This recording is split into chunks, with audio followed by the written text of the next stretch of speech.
This is the 217 Recovery Podcast with Corey Winfield. All right. It is the 17th of July, 2021. My name is Corey Winfield. And this is Marney Winfield. And this is the 217 Recovery Podcast. We're on the road today, Grand Rapids, Michigan. What up? Traveling. Yeah. You like Grand Rapids, though? No, not really. Oh, I thought you liked it. I don't know. It's too big of a city for me. Oh, okay. Well, we won't ever come here again. No, I like parts of it. Oh, well, we went to a meeting tonight, Yeah, an AA meeting. That's part of the reason why I like it. Yeah. It was fun. It was the one that was off of not Cecilia, but Celia Street. I don't know if it's the west side, east side. But it was a good meeting, though. Good meeting, good people. Not huge, but everybody shared. And, I mean, there's always good stuff. There's always something to learn. Now, is it the Alano Club, Alano Club? I can never get it right. Alano Club. See, I don't know why. My brain, it's like, who cares? I don't know. It's the weirdest thing. How long have I been doing this? For a while. And I still can't get that straight. Yeah, I'm pretty sure it's Alano. Alano? So like Alan. So see, that's my problem. I don't really have friends named Alan. Just think like the Alamo in Texas, but Alano. Alano? You know what? People have said that. I've heard that before. Alano? So maybe I'm wrong. People help us out. I just we hate should it. know this. I try to avoid it and just say the club. The club. Hey, you want to go to the club? I really surprised some friends before. Thought we were going to the club. Yeah, we're here, man. Have we totally been wrecking it this entire time by calling it that? I don't know. I don't know. That's the thing. Okay. I avoid the word. Well, everybody email Corey, Corey, at 217recovery.com, and let's get this mess cleared up. Yeah, no, I'm for real. Like, please send me an email. And you can just say Alan O or Alan, however you'd spell Alan. And phonetically. Then O. I guess as long as it's not Alan, if it's Alan-O, I'll be like, okay, Alan O. If it's Alano, just put it's not Alano. Alano. I'm just saying. We'll get to the bottom of it. And avoid words that you don't really know how to spell or whatever, you just avoid them. It's like alcohol. I avoid alcohol because it's not good for me. There you go. I don't like the way I act on it. So, but yeah, so that was a good time. And I had a list prepared of things we're going to talk about today. And it kind of, I don't even know why. I think it bored the hell out of you, but I'm still going to talk about it anyway. Because I don't remember. Oh, Guns N' Roses came on, Sweet Child of Mine. And I was like, man, I used to love playing this song on the radio. Like when I would see that on my playlist, because you get a playlist, and you're like, oh, hell yeah. And I would plan my show around, what music I was playing and what cool things I was going to talk about. And I loved going into cool songs when I was going to tease something good. Because I know people would stick around for it. If I said, hey, I'll tell you how to get free ice cream for a year. Details after Guns N' Roses. And then people would be like, oh, okay. I mean, they would be rocking out. I'm like, oh, yeah, that's right, ice cream. Or whatever. I'm just saying. I would do ridiculous teases sometimes. Like, hey, I know how you can get laid. Or I know how you get sex. I don't know how. Yeah. It wasn't as stupid as that. But I did good teases. Trust me. And just trust me. But so that came up and I was like, man. And then I started thinking of songs I hated playing. So coming up a little bit, we'll run down my top 5, bottom 5 favorites and hated songs that I had to play. Like I would see it on my playlist and I would just go, ugh. But that's coming up in a minute. Real quick though, before we get to the topics about people who love us / trust, I just want to say, if you're driving a car and, well, first of all, I don't know what state you're in. You could be in Michigan, okay. You could be in Indiana, Wyoming, Hawaii, whatever. What color car are the state cops driving? Michigan is blue. Like, is it royal blue, would you say? It's like royal blue. Okay. Don't buy a royal blue car. That's stupid. You're a jerk. I don't care how bad you want that car. Unless it's given to you, don't buy it. And if you do buy it, paint it.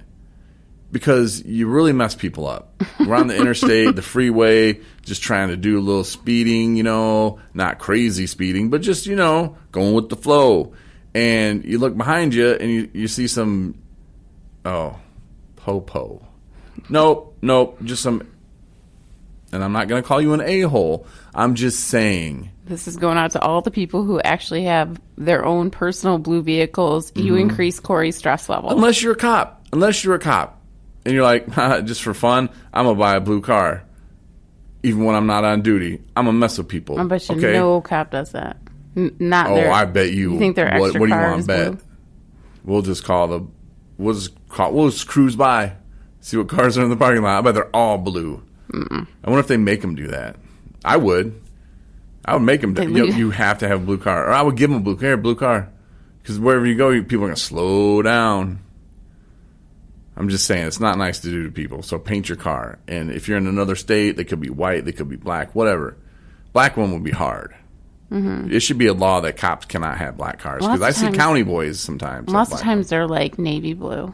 Yeah, well, they need to fix that. They should be pink. All cop cars should be pink, just so we know they're coming, man. You know, like if we're in danger and we see a pink car, we'll be like, the next thing you know, you're getting sold Avon or whatever. But, at least you tried to call for help. Molly Maid. Yeah. Hey, girl. I'm just saying. I'm just speaking. I'm sure everybody's thought that before, too. Yeah.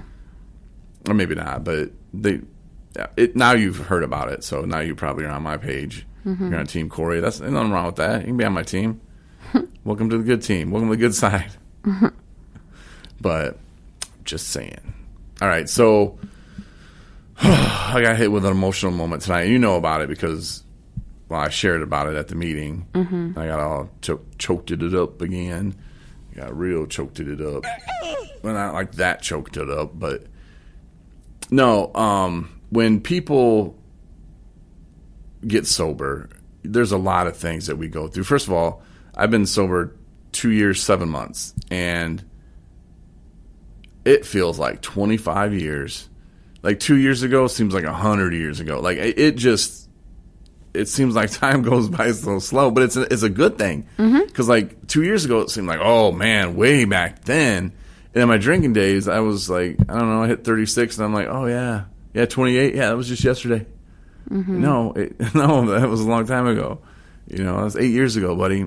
But now it's the reverse, which is wonderful, because I feel like the slowing down is something that I need, since I did blow through those years. But so there's that, and then there's other things you'll notice too. But man, I get so emotional about trust, because we haven't had it for a long time. Yeah, and in our lives, between us and our loved ones. At least that's where I'm coming from on it, and I think you feel the same way. Yeah, I mean, it was when we were moving to Traverse City, and that was the first time I was like, whoa.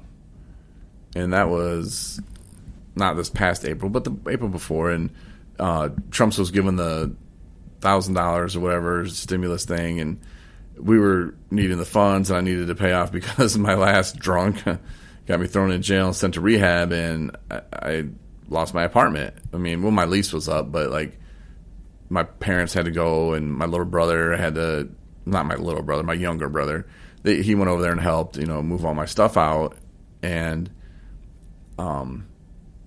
so I didn't really have a place to go. So I broke the lease, and so I still owe them a couple dollars. And then, so in order to move where we needed to move, that needed to be taken care of, adulting. And it was something I couldn't run from, because obviously we're trying to start a life together. And so I knew the Trumps thing was coming, and I was like, hey, Mom. And I tried, I'm sure I talked about this on the podcast before, but I tried being all cute with it. I sent her a text and was like, hey, how would you like to make $50? Because I was like, please loan me enough money, and I'll pay you $50 when I get extra, whatever you loan me, when I get, the stimulus. And as I'm like typing more, like trying to be cutesy with it, bloop, she sent it to me. Like she wasn't like, son, you don't need to beat around. Like you don't need to, like you're good for it, I know. And that, oh my God, floored me. I cried. I mean, it was like, oh my God, like didn't see that coming. And wow, the trust. And similar situation, happened to you, and it kind of happened to me too. I mean, it was still a trust. I mean, I didn't know your mom when I was using, thank God, and she's trusting in you and in me, but in you as well. If she didn't trust in you, there's no way, she would do the things that she does for you and for me, and my mom the same, and when I started tearing up when I asked my mom to be on the board of 217 Recovery, and I didn't see that coming. That was so weird to me. It was just overwhelming, just emotions, and it just took over, and I just started bawling. So today, we're on our way to Grand Rapids, and there's already some emotions there, and feeling like, wow, like I got to live up to this, and not a lot of pressure, but stuff that we really wouldn't worry about before. Like, yeah. Whoa, now I got pressure. But my mom, it's because next week from today, is the daily recovery zone rally. In Papa. Yep. And there's details, 217recovery.com/events, or you can go to dailyrecoveryzone.com. But my mom, because I've been sharing, like, hey, I'm going to be there and stuff, and my mom sent me a picture of it and said, well, I plan on being there. And I was like, okay, that's cool. And I started thinking about it. And like, wow, I'm about to just tear up again. I don't know why that makes me so emotional. Like, just to think that, like, the stuff that I had put her through in the past, and then now I'm doing something that, is helping other people, and I don't know. It's really, I came a long way in a short time, I think, but I still feel like I have like a million miles to go. There's a lot of things that can be done to help people, and I don't know. It's just crazy to think that she's going to be out there in like 2 years and like 8-9 months ago. It was like this guy that was just trying to hold on and still trying his way and still not being able to do it, but wanting to. And, for people that are trying to quit, man, don't stop trying.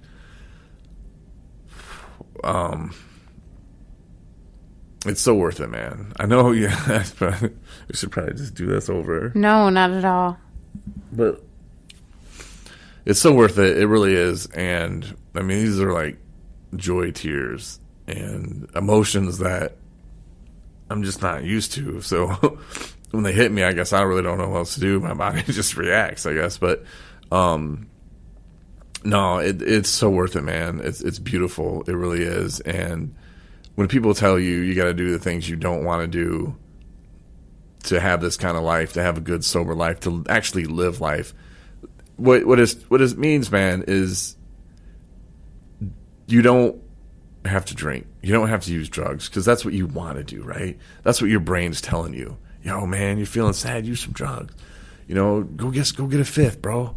It'd be good. Nobody's gonna know. That's complete bullshit, and that's your brain, man. You have used alcohol or drugs so many times in those situations when you feel like that. That's what your brain goes to. It's like when you leave the house, you lock the door, right? And then you get in your truck. Well, you do that 1,000 times. You're going to lock the door, and you're going to get in your truck and go, shit, did I lock the door? Because you've done it so many times. You'll get out and you'll check, oh, yeah, I locked the door. It's the same thing, man. Your brain gets in that pattern, and you throw the alcohol, which is addicting, and drugs, it gives you that euphoria at first, and then you're just kind of, at least I was, drinking just to maintain, just to stop the shakes. And at that point, you're just like, oh, shit, I've done it. And next thing you know, my liver hurts, your liver's going to hurt, or you're just going to hurt, and you're going to go in, and they're going to be like, oh, boy, you're jaundice. And then it's like, oh, no, what do I do now? And I don't know. Anyway, my point, though, trust feels good. Absolutely. And don't give up. And I think that it's completely wonderful and beautiful that you're feeling the feelings. And that's the one thing that I say all the time and have realized that, and people say it, there's like quotes and shirts and stuff that say it, is that, one of the good things about getting clean and sober is that you get to feel. But one of the bad things about getting clean and sober is you get to feel.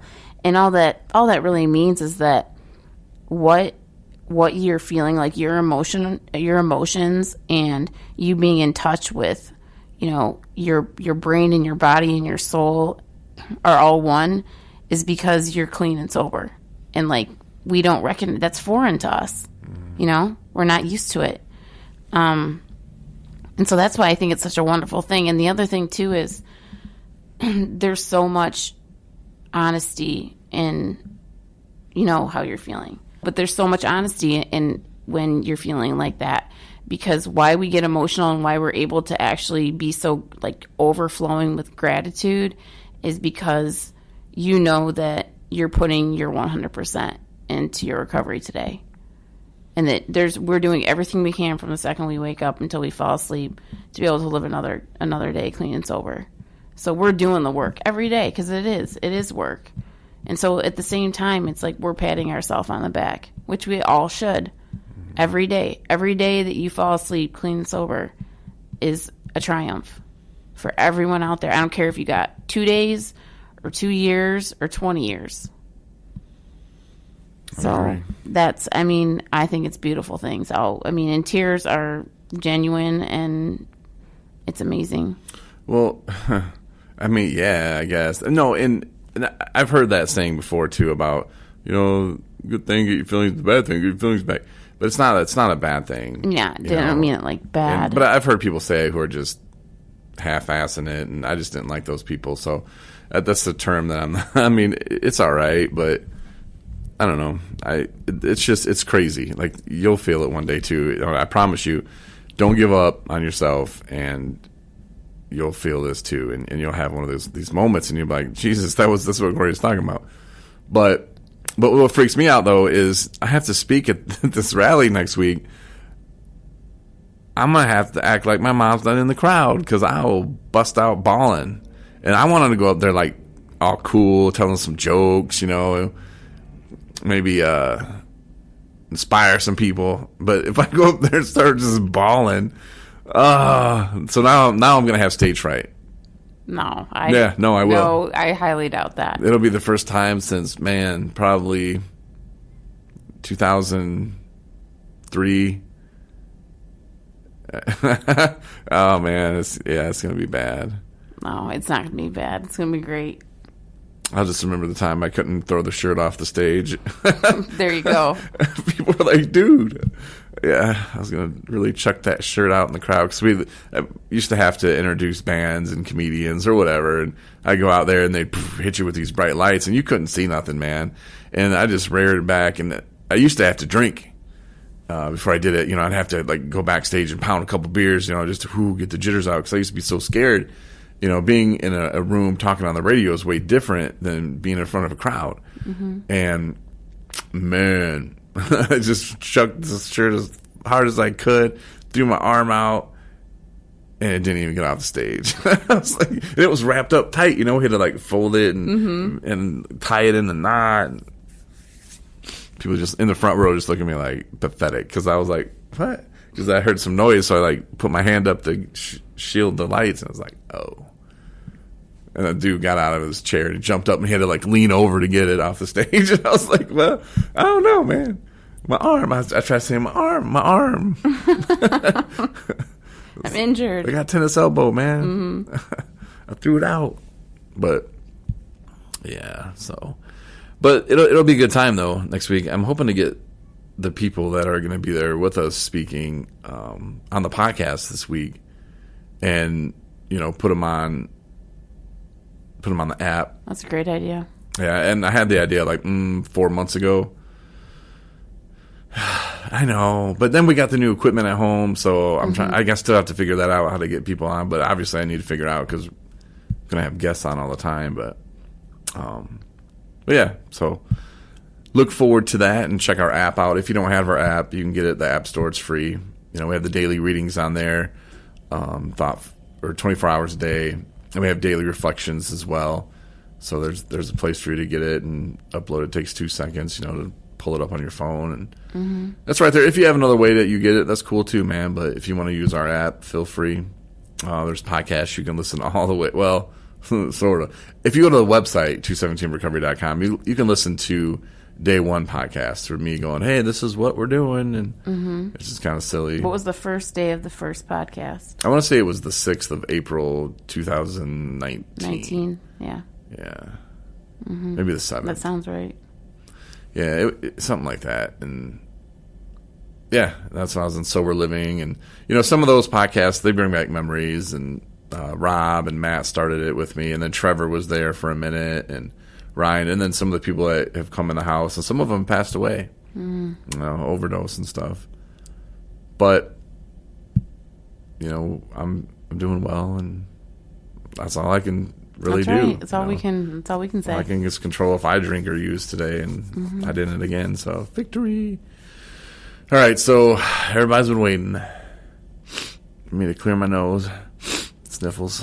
But top 5, bottom 5 Okay. songs. Yeah, okay, she's sitting here. We're in a hotel room here in Grand Rapids, and it's like 20 degrees in here. It's beautiful. It feels great, comfortable. What is this, like the Hilton or something? It's downtown Grand Rapids. Yeah, it's a Hilton. Yeah. It's an old school hotel, man. But she's over, like, we're at the little table that they have, if you go to a hotel, you got a little table with a lamp and the business office. Yeah. So we got the laptop on there, and Marnie's in the chair. I'm in the chair, like, right in front of it, and she's to the side of it, which is kind of close to the bed. And she's got this pillow, like some blanket. No, it's her sweatshirt.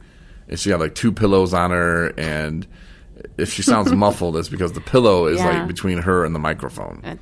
I'm trying to get warm. Yeah, so there's that. So, all right, so bottom 5 or top 5 first? Probably bottom. Okay, good. That's what I wanted to do. All right, bottom 5 horrible songs that I have to play. First, and at number 5, anything by Neil Young.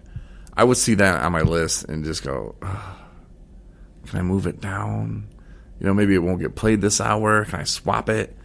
Because if it was the same category, because like all the songs have categories, like A, S, N, and they all mean different things. But like some of them are like powers, and B is like anyway. So if there was another S of the same category, I could swip it or flop it. As long as it hadn't been played like 2 hours or 3 hours, if the artist had to have so much separation. So I would try to do that as much as I could with Neil Young. Not a fan. Number 4 would be Cliffs of Dover by Eric Johnson. Love Eric Johnson. Met him. He came to my studio in Fort Smith, and he actually jammed out, and we recorded some songs in there. It sounded really good. But Cliffs of Dover, it's just I mean, he's a great guitar player, cool dude. When I'd see that song on my playlist, I'd be like, no. Number 3, Thin Lizzy. The boys are back in town. Oh, right. The boys are back in town. Nope. No, they're not. They just left. They turned the station because they didn't want to hear that song because it sucks. Number 2, it kind of goes across the board. And I saw them live. They were amazing. But to see their song on my list, it didn't make me happy. 38 Special. Hold On Loosely. I wanted to let go. I didn't want to hang on tightly.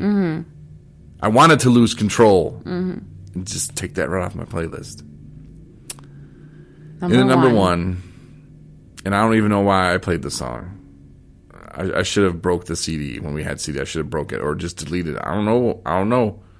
Because when I would see this song on my playlist, I'd be like, oh, I could hear people turning the radio station off before I even hit play. Because they knew it was coming. Because Jesus was telling them, turn the station. Talking about Rick Derringer. Rock and roll hoochie coo.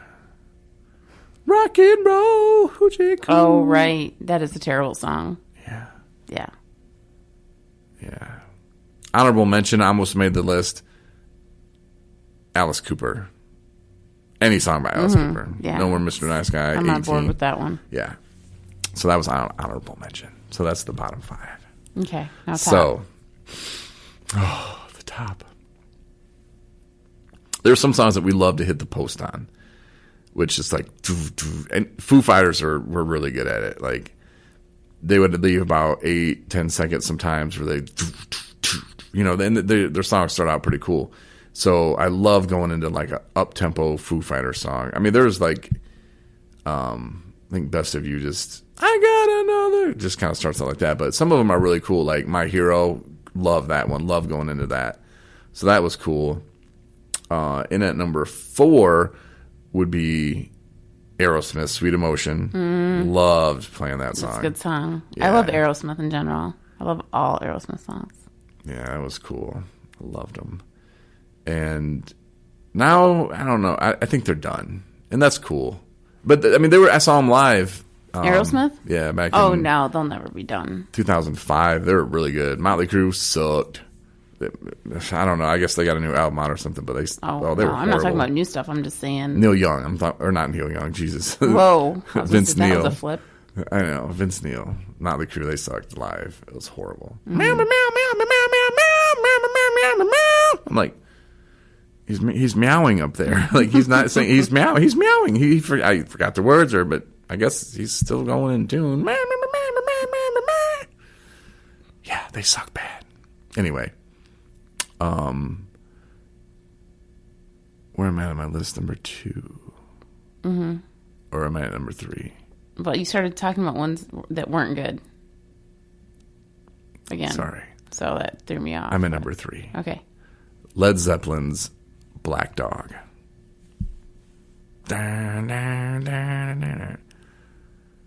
Oh, that's not Black Dog, though. I mean, I don't know. No, Dazed and Confused was a good one from Led Zeppelin. And that was more of a slower one, but I liked it. Mm-hmm. Number 2, another slower one, Comfortably Numb by Pink Floyd. Because I knew I could tie that around some kind of stoner joke or promise something good for the stoners next hour.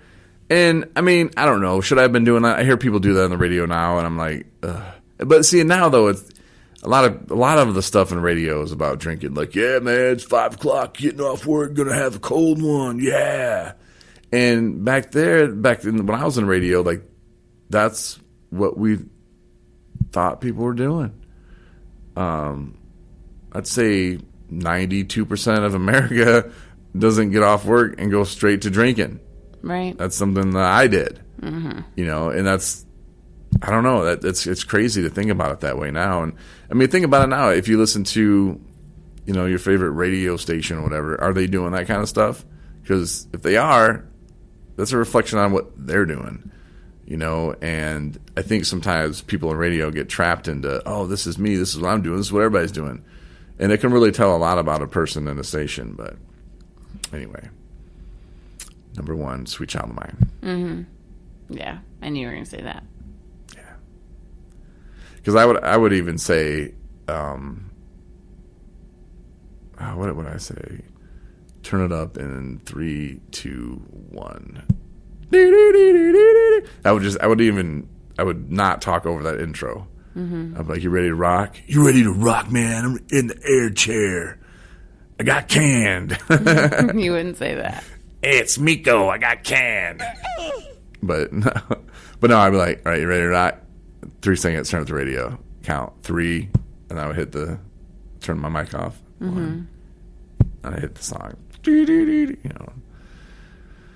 The good old radio days that were not that good. I mean, it was fun. See, yeah, it was I was going to say, job. you're smiling right now, so there are some good memories there. Yeah. Speaking of radio. And this is kind of what got us on the subject sort of too earlier, which is a good segue. That's old radio term. Yeah. One subject to the other flawlessly. Normally, if it's so flawless, I don't point it out like I'm doing right now. But I was using fake voice, so that's fine.